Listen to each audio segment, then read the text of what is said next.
उत्सव तीन अक्षरों का यह शब्द मानव जीवन की बचपन, युवा और प्रौढ़ ऐसे तीनों अवस्थाओं में शक्ति का स्रोत बना हुआ है। ऋषियों ने अलग अलग उत्सवों की शुरुआत लोगों में जीवन के प्रति आशावाद को जीवित रखने के लिए की थी। मानव मन की सहजता और सृष्टि की विविधता को मिलाकर ऋतुओं के अनुसार अलग अलग त्योहारों की योजना बनाई गई। उन्होंने सृष्टि के सभी वृक्षों, नदियों, पशु पक्षियों, कृमि कीटकों और पर्वत श्रृंखलाओं को मनुष्य जीवन में उचित स्थान देकर ऋषियों ने स्मरण हेतु उन्हें मानव के दैनिक जीवन में शामिल करने की परंपरा बनाई। सृष्टि के सभी जीवों में मानव जीवन अद्वितीय है। उसे प्रकृति की विभिन्न चीजों से जोड़कर उसे अधिक सुखी बनाने का यह प्रयास सराहनीय है। जिस प्रकार बच्चों को खेलना, प्रकृति में घूमना, पानी में गोता लगाना और किसी काम में तल्लीन होना पसंद होता है, उसी प्रकार युवाओं को साहसिक कार्य करना, जोखिम उठाना, संघर्ष करना और लक्ष्य के प्रति समर्पित होना पसंद होता है। वयस्क लोग समुदाय उन्मुख कार्य करने, रिश्ते बनाने, बच्चों या पोते पोतियों के रूप में अगली पीढ़ी की देखभाल करने और अंततः आत्मनिरीक्षण करने तथा चेतना का अनुभव करने में रुचि रखते हैं। भारतीय संस्कृति ने त्योहारों, समारोहों और इसी तरह के कार्यक्रमों की रचना की है ताकि यह सुनिश्चित किया जा सके कि मानव जीवन के इन चरणों के दौरान निरंतर उत्साह बना रहे। उत्सव प्रिय खलु मनुष्य, मनुष्य उत्सव प्रिय है। भारतीय संस्कृति ने जीवो जीवस्य जीवनम के सिद्धांत के अनुसार ब्रह्मांड में सभी जीवों के सह अस्तित्व को स्वीकार किया है। हर एक त्योहार और समारोहों की रचना में परस्पर पूरक सह अस्तित्व को प्राप्त करने का प्रयास किया है। हालांकि ये त्योहार आज कुछ हद तक यांत्रिक रूप ले चुके हैं। मनुष्य जीवन का अंतिम लक्ष्य पद, धन और प्रतिष्ठा यहाँ तक सीमित हो रहा है। इसीलिए वह तेजी से लोभ, भोग विलास के जाल में फंसता जा रहा है और परिणाम स्वरूप निराशा, असफलता आदि का शिकार हो रहा है। जीवन में सहज ही सामंजस्य लाने वाली प्राकृतिक चीजों को खत्म करके और कृत्रिम, यांत्रिक साधनों पर निर्भर होकर हम मानसिक रूप से असंवेदनशील और बौद्धिक रूप से मंद होते जा रहे हैं। आज की भौतिक उथल-पुथल से छोटे बच्चे भी अछूते नहीं रहे। बच्चों का बचपन माता-पिता की अपेक्षाओं के बोझ तले तथा समाज, राष्ट्र और विभिन्न स्थापित संस्थाओं के ढांचे के भीतर पनपता हुआ प्रतीत नहीं होता। बेशक पतझड़ के मौसम में बेल पर लगी कलियां पूरी तरह से मुरझा जाती हैं। मनुष्य स्वभाव से भावुक, सामाजिक और विचारशील हैं। इसीलिए उत्साह और चैतन्य से परिपूर्ण प्रकृति के साथ निरंतर जुड़ाव, अर्थात प्रकृति के जीव जंतुओं, नदियों, वृक्षों और पर्वतों का सान्निध्य ही मानव जीवन में खुशियां पैदा करता है, कृत्रिम वस्तुओं में आनंद नहीं। इसके लिए ऐसे त्योहारों को कायम रखने की जरूरत है जो मनुष्य को मनुष्य से, मनुष्य को पशुओं से, मनुष्य को सभी जीवों से तथा मनुष्य को प्रकृति से जोड़ते हों। छोटा बच्चा मासूम होता है।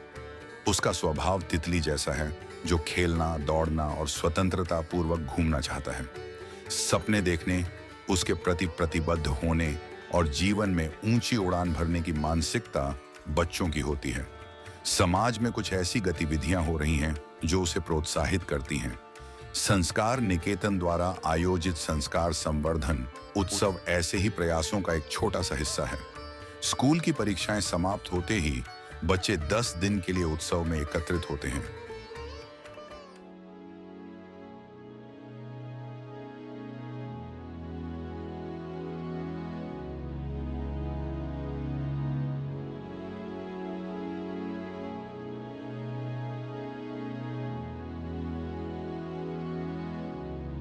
अपने साथियों के साथ खेल खेलते हैं।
राष्ट्र, मानवता और प्रकृति के बारे में गीत गाते हैं।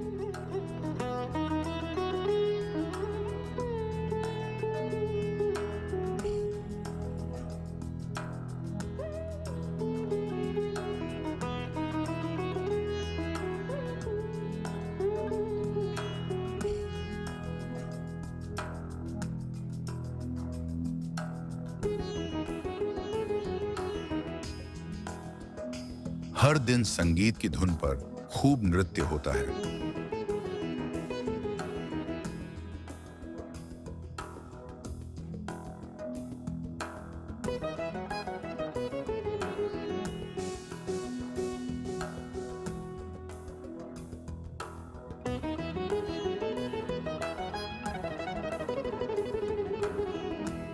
बिना किसी शिकायत के सभी प्रकार की सब्जियां, रोटी और सलाद खाते हैं।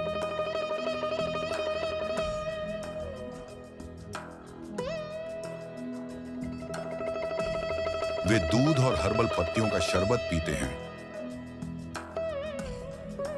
ताई दादा के साथ दिल खोलकर बातें करते हैं, उनसे कहानियां सुनते हैं और वेद और उपनिषदों के मंत्र, श्लोक और स्तोत्र पढ़ते हैं।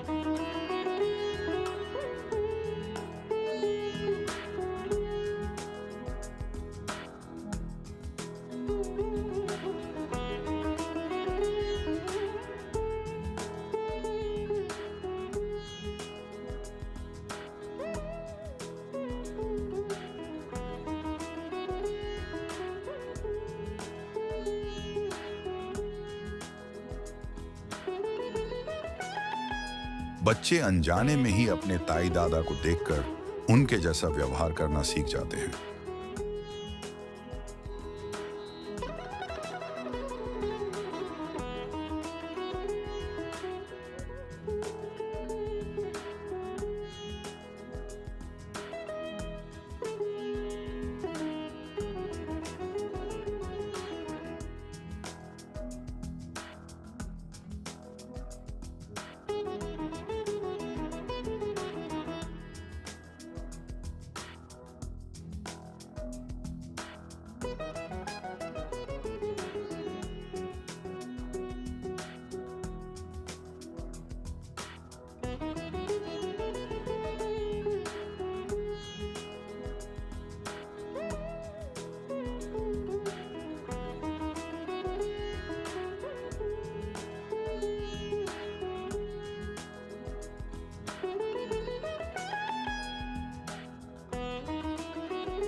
दस दिन के रिश्ते में बच्चे बहुत कुछ सीखते हैं और उनकी जिंदगी एक अलग मोड़ ले लेती है।